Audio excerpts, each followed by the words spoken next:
യാത്രക്കാരുമായി അഹമ്മദാബാദിൽ നിന്ന് പറന്നുയർന്ന വിമാനം തകർന്ന് 100-ലധികം ആളുകൾ മരണപ്പെട്ടതായി റിപ്പോർട്ടുകൾ വരുന്നു.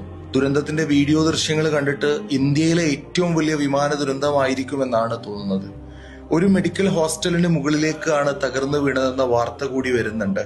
മരണത്തിന്റെ സംഖ്യ ഇനിയും വർദ്ധിച്ചേക്കാം. 12 കുട്ടികളടക്കമാണ് വിമാനത്തിലുണ്ടായിരുന്നത്. മൃതദേഹങ്ങളൊക്കെ കരിഞ്ഞ അവസ്ഥയിലാണെന്നും കേൾക്കുന്നു.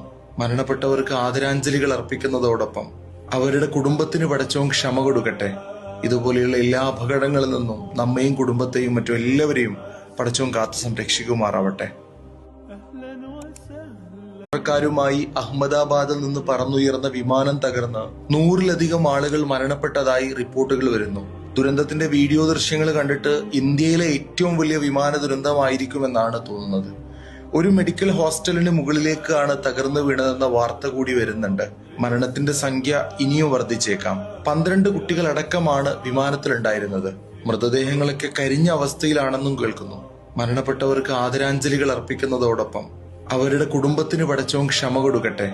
ഇതുപോലെയുള്ള എല്ലാ അപകടങ്ങളിൽ നിന്നും നമ്മയും കുടുംബത്തെയും മറ്റും എല്ലാവരെയും പടച്ചവൻ കാത്തു സംരക്ഷിക്കുമാറാവട്ടെ.